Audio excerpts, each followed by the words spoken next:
শীতের মরশুমে সুধার সাথে আকাশের ধুমধাম করে বিয়ে হয়। সুধার শ্বশুরবাড়ির লোকেরা খুবই ধনী পরিবারের সদস্য, তাদের বাড়িতে কোনো কিছুর অভাব নেই। সুধা যখন বিয়ে করে শ্বশুর বাড়িতে আসে তখন তার শ্বশুরবাড়ির লোকেরা তাকে অনেক যত্ন করে, কিন্তু বিয়ের আগে সুধা বাপের বাড়িতে কখনো এরকম যত্ন পায়নি।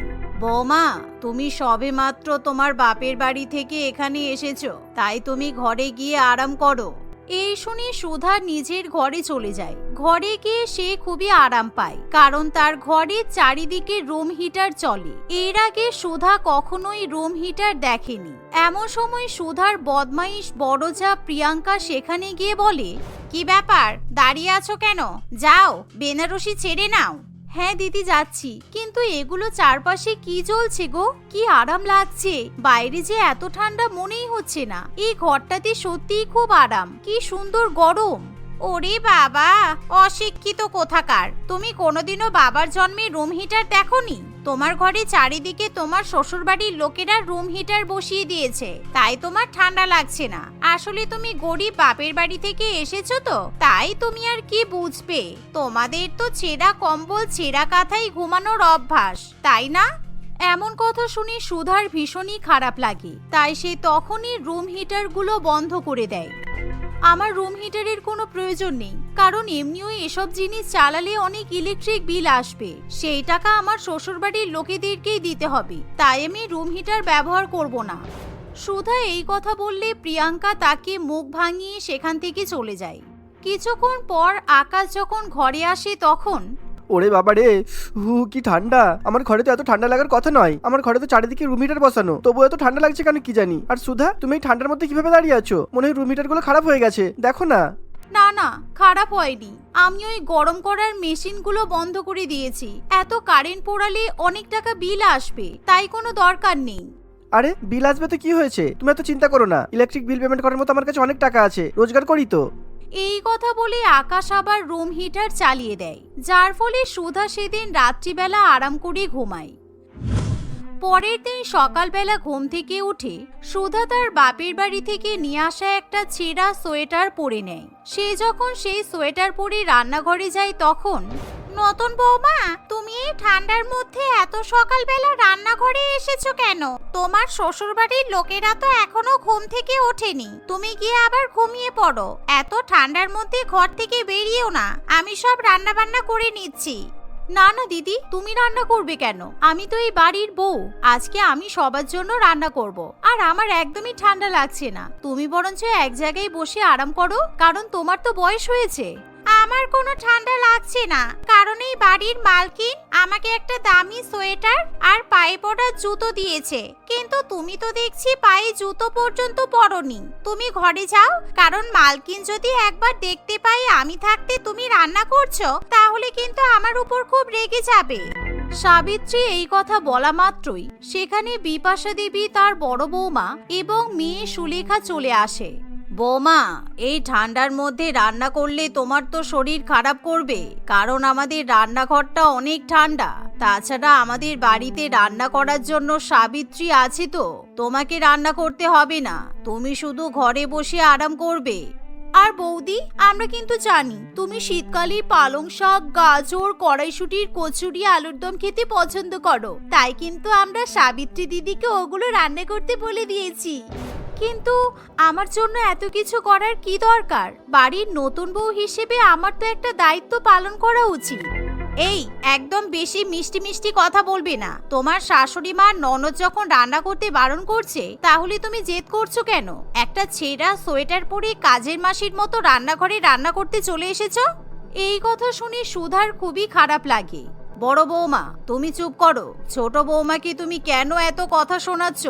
নতুন বৌমা, তুমি কিন্তু একদম এই ছেঁড়া সোয়েটার পরবে না। আজকে তুমি আমার মেয়ের সাথে শপিং করতে যাবে। আমার মেয়ে তোমাকে বাড়িতে পরার জন্য ভালো ভালো জুতো, মোজা, সোয়েটার কিনে দেবে। এই কথা শুনে সুধার খুব ভালো লাগে, কারণ তার শ্বশুরবাড়ির লোকেরা তার যে এতটা খেয়াল রাখবে সেটা সে স্বপ্নেও ভাবতে পারেনি। কিছুক্ষণের মধ্যেই তারা যখন একসঙ্গে ব্রেকফাস্ট টেবিলে খাবার খেতে বসে, তখন সাবিত্রী দিদি তাদেরকে গরম গরম কড়াইশুঁটির কচুরি, আলুর দম এবং চা পরিবেশন করে। তারা সবাই একসাথে বসে শীতকালের সকালে ব্রেকফাস্ট করে। খাওয়া দাওয়া করার পর সুধা সুলেখার সাথে শপিং করতে যায়। সুলেখা তার বৌদিকে বড় একটা সোয়েটারের দোকানে নিয়ে যায়। বৌদি, তোমার এখান থেকে যে কটা সোয়েটার পছন্দ হয় তুমি সব কিনে নাও, ওকে? না না, এখানে সোয়েটারগুলো দেখে তো খুব দামি মনে হচ্ছে। আমি এত দামি সোয়েটার কিনে টাকা নষ্ট করতে পারবো না। আমি বরঞ্চ হাতে উল বুনে সুন্দর সোয়েটার বানিয়ে নেব। না না বৌদি, তুমি যদি এখন সোয়েটার না কেনো তাহলে মা কিন্তু আমাকে প্রচন্ড বকবে। তুমি তোমার পছন্দ মতো সোয়েটার কিনে নাও, তারপর আমি তোমাকে ব্র্যান্ডের জুতো কিনে দেব। শীতকালে ওরকম ফাঁকা পায়ে বাড়িতে ঘোরা যায় নাকি? এভাবেই সুলেখা সেদিন তার নতুন বৌদিকে দামি দামি সোয়েটার, দামি দামি পায়ে পরার জুতা, মোজা ইত্যাদি কিনে দেয়। সুধা যখন বাড়িতে সেই দামি সোয়েটার এবং দামি জুতা পরে ঘুরতে শুরু করে, তখন প্রিয়াঙ্কা একেবারে জ্বলে পুড়ে ওঠে। সুলেখা, তোমরা তো ভালোই পার্সেলিয়াটি করতে পারো। সুধা নতুন বউ বলে ওকে তোমরা দামি দামি সোয়েটার, 10,000 টাকা দামি জুতো কিনে দিলে, আর আমাকে দিলে না কেন? আমি কি এই বাড়ির বউ নই? আর না হলে আমার মনে হয় ঠান্ডা লাগে না, তাই তো? তুমি সব সময় আমাদের ভুল বুঝলে বৌদি। আমরা যখন সুইজারল্যান্ডে ঘুরতে গিয়েছিলাম তখন মা তোমাকে লক্ষ লক্ষ টাকা দিয়ে সোয়েটার আর 50,000 টাকা দিয়ে কতগুলো জুতো কিনে দিয়েছিল। কিন্তু তুমি কি করলে তোমার মনে আছে? সুইজারল্যান্ড থেকে বাড়িতে আসার পর তুমি বললে ওই সোয়েটার আর জুতোগুলো তোমার পছন্দ নয়, তাই তুমি আমাদের বাড়ির কাজের মাসিকে সেগুলো দিয়ে দিয়েছিলে। তুমি এত সহজে এগুলো ভুলে গেলে কিভাবে বৌদি? সুলেখা যখন তার বৌদিকে এই কথাগুলো মনে করিয়ে দেয়, তখন প্রিয়াঙ্কা আর কিছুই বলতে পারে না। কারণ সত্যি যখন প্রিয়াঙ্কাকে তার পরিবারের লোকেরা দামি কোনো উপহার দেয়, তখন সেগুলো মোটেই তার পছন্দ হয় না। কারণ প্রিয়াঙ্কার লোভ অনেক বেশি। ঠিক আছে, এখন আর ওসব পুরানো কথা বলতে হবে না। কালকে যখন শপিং করতে গেলে আমার জন্য তো কয়েকটা জিনিস কিনে আনতে পারতে। আমি তোমাকে সেটাই বললাম, কারণ তোমার মা না হয় বুড়ি, তুমি তো আর বুড়ি নও। তোমার পছন্দ করা জিনিস নিশ্চয়ই আমার পছন্দ হতো। প্রিয়াঙ্কা এই কথা বলে ঘরে চলে যায়। কিন্তু প্রিয়াঙ্কার কথা শুনে সুধার খুবই খারাপ লাগে। সুলেখা, তুমি বরঞ্চ আমার একটা সোয়েটার আর জুতো তোমার বড় বৌদিকে দিয়ে দাও, তাহলে তোমার বড় বৌদি খুব খুশি হবে। ছাড়ো তো, বড় বৌদির অনেক জিনিস আছে। মা বড় বৌদিকে অনেক ভালোবাসে, কিন্তু তবুও বড় বৌদি বুঝতে চায় না। এরকম শ্বশুর বাড়ি পাওয়া তো ভাগ্যের ব্যাপার। এভাবেই দেখতে দেখতে কিছুদিন কাটে। একদিন বাড়ির সমস্ত কাজের মাসিরা ছুটি নেয়, কারণ শীতকালে তারা নিজেদের দেশের বাড়িতে ঘুরতে যায়। মা, আমি কিন্তু আগেই বলে দিচ্ছি, আমি বাড়ির কোনো কাজ করতে পারবো না। কারণ এই ঠান্ডার মধ্যে আমার খাট থেকে নামতেই ইচ্ছা করছে না। রান্না বান্না, বাসন ধোয়া আমি কিন্তু কোনো কাজই করতে পারবো না। আমি কি তোমাকে কোনো কাজ করতে বলেছি? আর এই কাজগুলো তোমরা করবে কেন? তোমরা তো এই বাড়ির বৌমা। আমি আমার 2 ছেলেকে বলেছি, ওরা যদি কিছুদিনের জন্য 2টো কাজের লোক রেখে দেয় তাহলে ওরাই সব কাজ করে দেবে।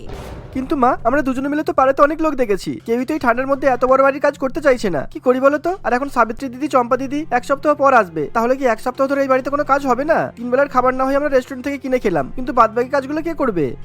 তোমরা চিন্তা করছো কেন? নিজের বাড়ির কাজ করতে কখনো এত চিন্তা করতে হয়? যখন বাপের বাড়িতে ছিলাম তখন আমি সব কাজ করতাম, তাই ঠান্ডার মধ্যে আমার কাজ করার অভ্যাস আছে। আমি একাই সব কাজ করে নেব। সুধা এই কথা বললে তার শ্বশুরবাড়ির লোকেদের খুব খারাপ লাগে, কারণ বাড়ির ছোট বৌমা একা একা সমস্ত কাজ করবে আর বাকিরা আরাম করবে, এটা মোটেই ভালো লাগে না। তাই সুধা যখন বাড়ির কাজ করতে শুরু করে তখন তার শাশুড়ি মা, ননদ এবং বাড়ির ছেলেরাও তাকে সাহায্য করে। সুধা রান্না বান্না করলে তার ননদ বাসনপত্র মেজে দেয়, অন্যদিকে বাড়ির 2 ছেলে ঘর ঝাড়ু দিয়ে পরিষ্কার করে। কিন্তু প্রিয়াঙ্কা একেবারে পায়ের উপর পা তুলে সবসময় আরাম করে। এদিকে বাড়ির কাজ করতে করতে বাকিরা খুবই ক্লান্ত হয়ে পড়ে। অনেক বাসন পড়ে আছে, আমি বরঞ্চ বাসনগুলো ধুয়ে রাখি, তাহলে আমার ছোট বৌমার একটু হেল্প হবে।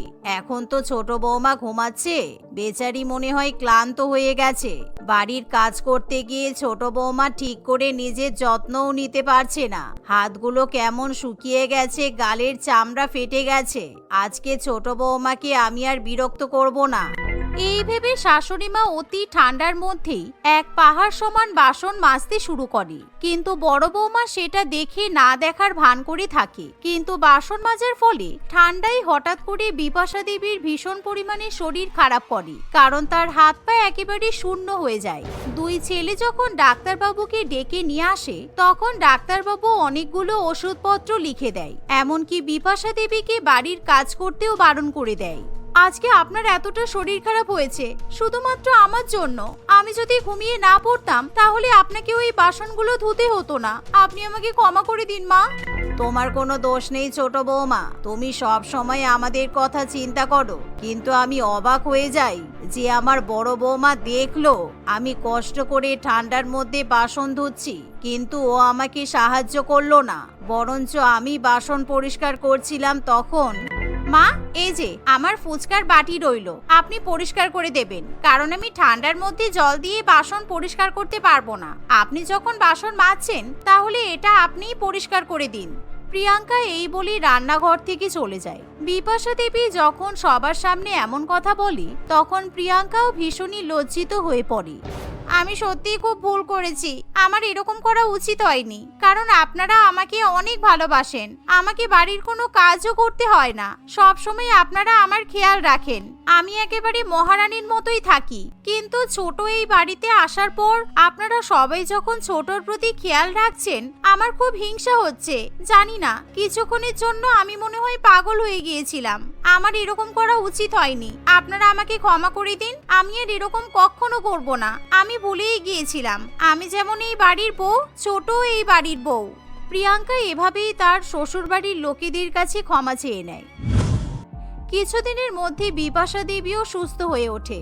এরই মধ্যে বাড়ির কাজের মাসিরাও চলে আসে, তাই বাড়ির আর কারোর কোনো সমস্যা হয় না। কাজের মাসিরাই এখন আগের মতো কাজকর্ম করে, আর বাড়ির দুই বৌমা তাদের পরিবারের সাথে হেসে খেলে শীতকাল কাটিয়ে দেয়। রুমকি তার শাশুড়ি মা গায়ত্রী দেবী এবং তার স্বামী রঞ্জনের সঙ্গে বাস করে। সে ভীষণ পরিমাণে শীতকাতুরে ছিল। শীতকালে সে কখনোই স্নান করত না, এমনকি সে শীতকালে পর্যাপ্ত পরিমাণে জলও পান করত না। জল দেখলেই সে এভাবে পালাতো যেন সে কোনো ভূত দেখে ফেলেছে।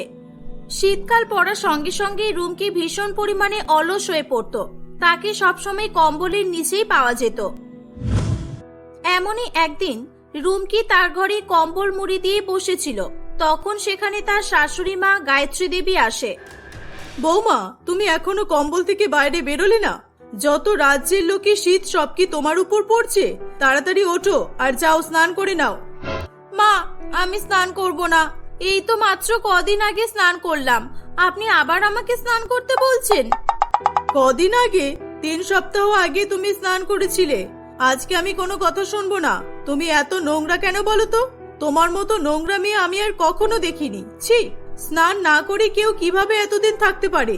তুমি তো গরম জল করেও স্নান করতে পারো, তাতেও তোমার এত অসুবিধা হয়? গরম জলে স্নান করতে তো ভালোই লাগে, কিন্তু স্নান করার পর যে ঠান্ডাটা লাগে সেটা কোনো নরক যন্ত্রণা থেকে কম নয়। আমি স্নান করব না বাবা, আমাকে ক্ষমা করুন। আর আজকে খুব ঠান্ডা পড়েছে, আমি তো এই কম্বলের থেকে বাইরেও বেরোবো না। ঠিক আছে, তাহলে তুমি কম্বল মুড়ি দিয়ে বসে থাকো। আমি বাথরুম থেকে ঠান্ডা ঠান্ডা জল নিয়ে এসে তোমাকে এখানেই স্নান করিয়ে দিচ্ছি। বলো, তুমি কোনটা চাও? জল নিয়ে আসবো নাকি তুমি ভালোই ভালোই বাথরুমে যাবে? মা, আপনি এরকম কেন করছেন? বুঝেছি আমি আপনার নিজের মেয়ে নই, তাই বলে আপনি আমার সঙ্গে এমন করবেন? আমি যদি আপনার নিজের মেয়ে হতাম তাহলে কি আপনি আমার সঙ্গে এরকম করতে পারতেন বলুন? এরকম ভাবে শীতকালে স্নান করতে বলে আমাকে শাস্তি দেবেন না। দেখো, এসব ন্যাকামি বন্ধ করো। তোমার গা থেকে ভীষণ বাজে গন্ধ বের হচ্ছে। আজকে আমার ননদ মানে তোমার পিসি শাশুড়ি মা আসবে। আজকে তো তোমাকে স্নান করতেই হবে। লোকজনের সামনে এরকম নোংরা থাকা যাবে না। ওঠো ওঠো, তাড়াতাড়ি ওঠো। গায়ত্রী দেবী জোর করে রুমকির হাত ধরে তাকে বাথরুমে নিয়ে যায় এবং সে রুমকিকে বাথরুমের মধ্যে ঢুকিয়ে দিয়ে দরজা বন্ধ করে দেয়। থাকো আজকে সারাদিন বাথরুমে। যতক্ষণ না তুমি স্নান করবে ততক্ষণ পর্যন্ত আমি তোমাকে বাইরে বেরোতে দেব না। অনেক সহ্য করেছি, কিন্তু আর নয়। হে উপরওয়ালা, এ তুমি কোন জল্লাদ শাশুড়ি মায়ের কবলে আমাকে ফেলে দিলে? হে উপরওয়ালা, তুমি রক্ষা করো, রক্ষা করো। আমি স্নান করে এত তাড়াতাড়ি মরতে চাই না। হাত মুখ ধুয়ে নি আর অল্প একটু চুলটা ভিজিয়ে নেব, তাহলে শাশুড়ি মা ভাববে আমি স্নান করেছি। ওরে বাবারে, কি ঠান্ডা জল! এই শীতকালটা আসে কেন? কিছুক্ষণ পর দরজার বাইরে থেকে গায়ত্রী দেবী বলে, কি গো বৌমা, স্নান করা হলো না তোমার? তুমি কি মনে করেছো তুমি হাত মুখ ধুয়ে বাইরে বেরিয়ে আসবে আর আমি কিছু বুঝতে পারবো না? আজকে তুমি কোনো মতেই আমাকে বোকা বানাতে পারবে না। হ্যাঁ। গায়ত্রী দেবীর কথা শুনে রুমকি অবাক হয়ে যায়। মা, আপনি কি করে জানলেন যে আমি শুধু হাত মুখ ধুয়ে বাইরে বেরিয়ে যাব? আপনি কি আমাকে বাইরে থেকে দেখছেন? না না, বাইরে থেকে তো দেখা যাবে না।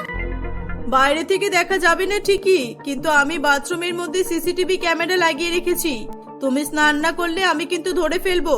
তাড়াতাড়ি স্নানটা করে নাও। এই মরেছি রে! মা, আপনি এটা করতে পারলেন? বাথরুমের মধ্যে সিসিটিভি ক্যামেরা লাগানোর কি দরকার ছিল? আমি জামা কাপড় খুলে স্নান করব কিভাবে এবার বলুন তো? ক্যামেরাটা কোথায় রেখেছেন তাড়াতাড়ি বলুন, না হলে কিন্তু আমি স্নান করব না। আরে বাবা, আমি তো মজা করলাম, তোমাকে একটু ভয় দেখালাম, আর কিছুই না।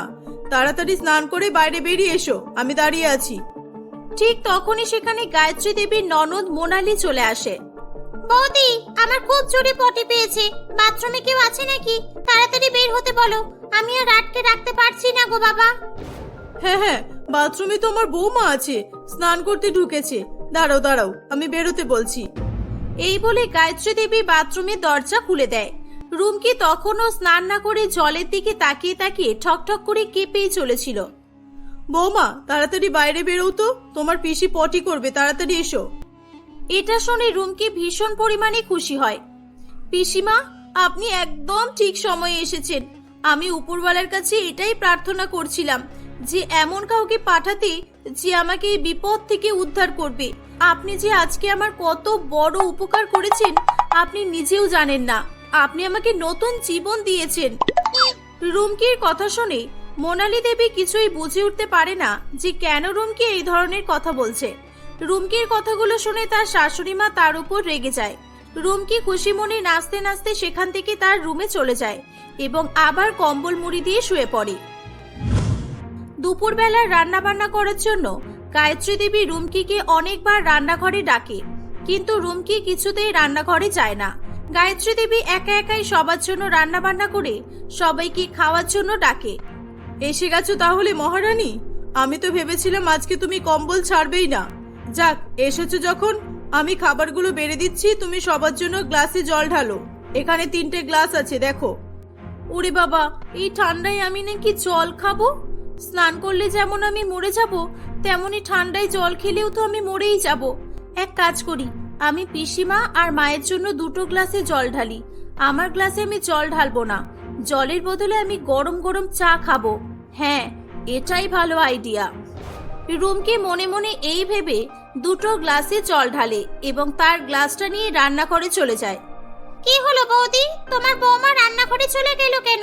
জগে তো জল ছিল, আবার রান্নাঘর থেকে জল নিতে গেল কেন? এই মেয়েটা জানি না আজকে আবার কি কাণ্ড ঘটাবে। মনে হচ্ছে জল গরম করতে গেছে। এরকম শীতকাতুরে মেয়ের আত্মহত্যা করার জন্য বিষের কোনো প্রয়োজন পড়বে না। একে ঠান্ডা জল খাইয়ে দিলেই সোজা উপরে চলে যাবে। কিছুক্ষণের মধ্যেই রুমকি তার গ্লাসে গরম গরম চা করে নিয়ে আসে। এই দেখে গায়ত্রী দেবী ও মোনালি দেবী দুজনেই ভীষণ পরিমাণে অবাক হয়। এ কি বৌমা, তুমি এত বড় গ্লাসে চা করে নিয়ে এলে কেন? আর এখন দুপুরবেলা তুমি ভাত রুটি না খেয়ে চা খাবে? তোমার শরীরটা ঠিক আছে তো, নাকি মাথার কোনো গন্ডগোল হয়েছে?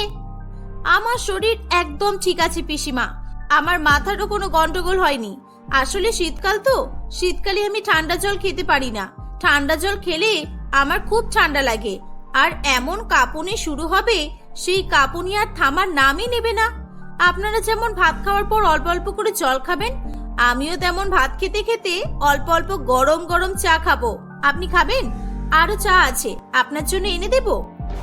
হ্যাঁ, এই মেয়ে বলে কি, তুমি শীতের ভয়ে ভাতের সঙ্গে জল খাওয়ার বদলে চা খাবে?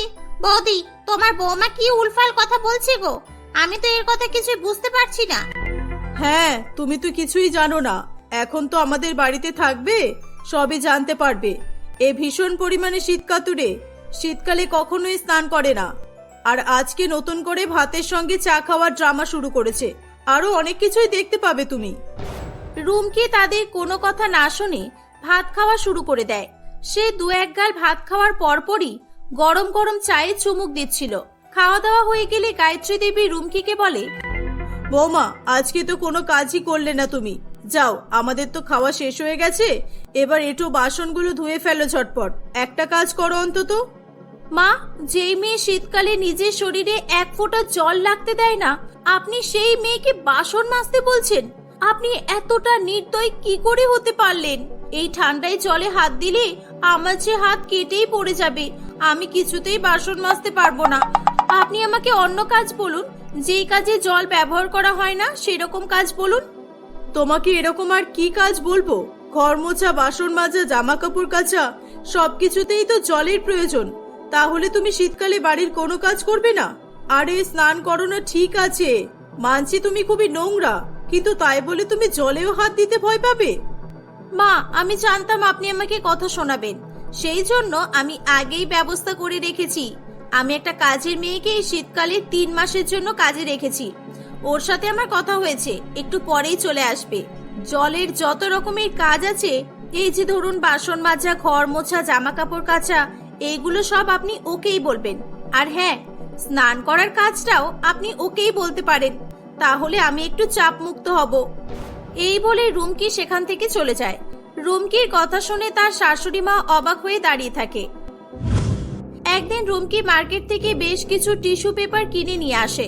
তাকে টিস্যু পেপার নিয়ে আসতে দেখে তার শাশুড়ি মা বলে, কি হলো কি, আজকে আবার কোন নাটক শুরু করলে? এতগুলো টিস্যু পেপার কি জন্য কিনে এনেছো? কি করবে এগুলো? মা, আপনি প্রশ্নটা করে আমাকে কেন লজ্জা দিচ্ছেন বলুন তো?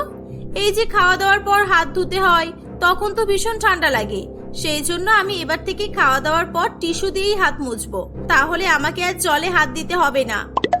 আচ্ছা বৌমা, এই টিস্যুগুলো কি তুমি শুধু হাত মোছার জন্যই কাজে লাগাবে, নাকি পটি করার পরও তোমার কাজে লাগবে? আমার তো মনে হচ্ছে যে মেয়ে স্নান করে না, সেই মেয়ে পটি করার পর টিস্যু ব্যবহার করবে, এটাই স্বাভাবিক। এই তো দেখেছেন মা, আপনি যেটা বুঝতে পারেননি, পিসিমা কত তাড়াতাড়ি বুঝতে পেরে গেছেন। সত্যি পিসিমা, আপনার ট্যালেন্ট আছে। আমি এই জন্যই টিস্যু পেপার গুলো কিনে এনেছি। এই, তুমি যাও তো বাবা এখান থেকে, তোমার গা থেকে খুব বাজে গন্ধ বের হচ্ছে। পারফিউম হার মেনে গেছে, তোমার পারফিউম তোমার গায়ের গন্ধকে আর দূর করতে পারছে না। এবার অন্তত স্নানটা করো। এতদিন স্নান না করে থাকা কিন্তু ঠিক নয়, তোমার শরীর খারাপ করবে। না, বরং স্নান করলে আমার শরীর খারাপ করবে। আমার এমনিতেই ঠান্ডা লেগে যাচ্ছে, আর স্নান করলে আমাকে আর খুঁজেই পাওয়া যাবে না। আর মাত্র একটা মাস, আমি একেবারে 1 মাস পরেই স্নান করব। পিসিমা, আপনি তো মনে হচ্ছে স্নান করতে খুবই ভালোবাসেন। এই বুড়ি বয়সে এত গরম আসে কোথা থেকে? আচ্ছা, আপনি আমার বদলে 2 বার করে স্নান করে নিতে পারেন তো। এভাবেই রুমকি হাসতে হাসতে সেখান থেকে চলে যায়। রুমকিকে তার পরিবারের সকলেই স্নান করার জন্য বোঝাতো, কিন্তু সে কিছুতেই স্নান করতো না। এরকম ভাবেই দেখতে দেখতে 20-25 দিন কেটে যায়। একদিন হঠাৎ করে রুমকি তার বডিতে ছোট ছোট পিম্পলের মতো দানা দেখতে পায়। সে হাত পা চুলকাতে চুলকাতে তার শাশুড়ি মায়ের কাছে এসে বলে, মা দেখুন না, আমার গায়ে এসব কি বেরিয়েছে, আমার সারা গা হাত পা চুলকাচ্ছে। কি হয়েছে বলুন তো? আমি কিছু বুঝতে পারছি না, দেখুন না একটু। হ্যাঁ তাই তো, কি এগুলো? এ বাবা, লাল লাল কেমন দানাগুলো বেরিয়েছে দেখো। বৌমা, তাড়াতাড়ি চলো, ডাক্তারের কাছে নিয়ে যাই তোমাকে। গায়ত্রী দেবী তাড়াতাড়ি করে রুমকিকে ডাক্তারের কাছে নিয়ে যায়।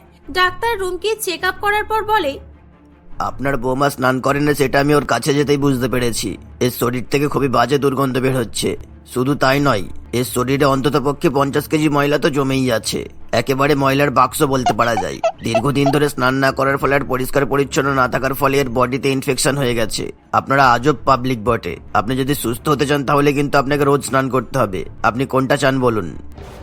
আমি রোজ স্নান করব, দয়া করে আমাকে সুস্থ করে দিন। আমি বুঝতে পেরেছি স্নান না করে আমি অনেক বড় ভুল করেছি। আমি এবার থেকে রোজ স্নান করব। ডাক্তার বাবু, আমি ঠিক হয়ে যাব তো? ডাক্তারবাবু রুমকি চিকিৎসা করা শুরু করে। রুমকি সেদিনের পর থেকে প্রত্যেকদিন স্নান করতে আরম্ভ করে। কিছুদিনের মধ্যেই তার স্কিন ইনফেকশন ঠিক হয়ে যায়। রুমকি খুবই খুশি হয়। এভাবেই সে হাসি খুশি বসবাস করতে থাকে।